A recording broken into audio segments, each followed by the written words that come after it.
আসসালামু আলাইকুম। আপনি কি কখনো ভেবেছেন মহান আল্লাহ রাব্বুল আলামিনের সাথে সরাসরি কথা বলা সম্ভব? এমন কোনো উপায় আছে কি যার মাধ্যমে আপনার মনের সব কথা, সব আকুতি সরাসরি তার কাছে পৌঁছাতে পারেন? উত্তরটি হলো হ্যাঁ। আল্লাহ আজও তার বান্দার সাথে কথা বলেন এবং তার কথা শোনেন। আজ আমরা আল্লাহর সাথে কথা বলার বা তার নৈকট্য লাভের ৬টি বিশেষ পদ্ধতি নিয়ে আলোচনা করব, যা আপনার জীবনকে বদলে দিতে পারে। ১. দোয়া, আপনার হৃদয়ের আকুতি। আল্লাহর সাথে কথা বলার সবচেয়ে সহজ এবং সরাসরি মাধ্যম হলো দোয়া। যখন আপনি ২ হাত তুলে আল্লাহর কাছে কিছু চান, তখন আপনি সরাসরি তার সাথেই কথা বলেন। আপনার মনের কষ্ট, আপনার প্রয়োজন, আপনার কৃতজ্ঞতা সবকিছুই আপনি দোয়ার মাধ্যমে আল্লাহকে জানাতে পারেন।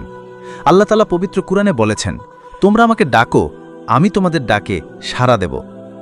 ২. নামাজ, আল্লাহর সাথে কথোপকথন। নামাজ হলো আল্লাহর সাথে বান্দার কথোপকথনের শ্রেষ্ঠ মাধ্যম। বিশেষ করে যখন আমরা নামাজে সূরা ফাতিহা পাঠ করি, তখন আল্লাহ আমাদের প্রতিটি আয়াতের জবাব দেন।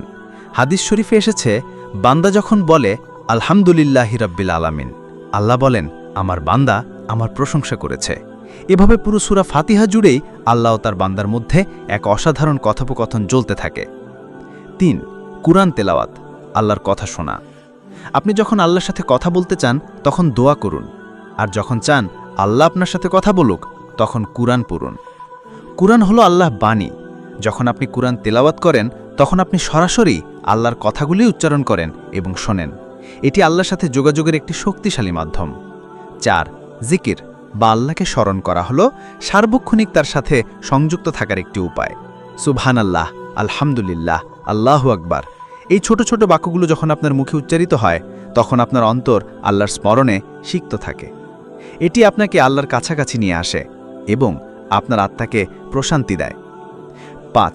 তওবা, ফিরে আসার আকুতি। মানুষ হিসেবে আমরা ভুল করি, কিন্তু আল্লাহ তওবাকারীকে ভালোবাসেন।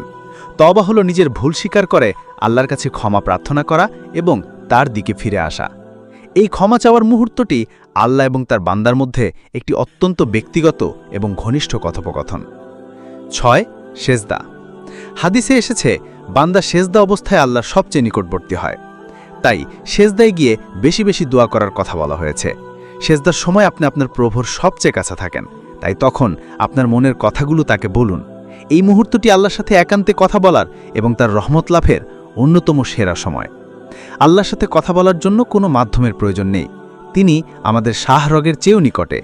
এই ৬টি পদ্ধতি আমাদেরকে আল্লাহর সাথে একটি গভীর ও ব্যক্তিগত সম্পর্ক তৈরি করতে সাহায্য করে। আসুন আমরা এই আমলগুলোকে আমাদের জীবনের অংশ করে নেই এবং মহান আল্লাহর সাথে আমাদের সম্পর্ককে আরও মজবুত করি। আল্লাহ আমাদের সবাইকে তার নৈকট্য লাভের তৌফিক দান করুন। আমিন।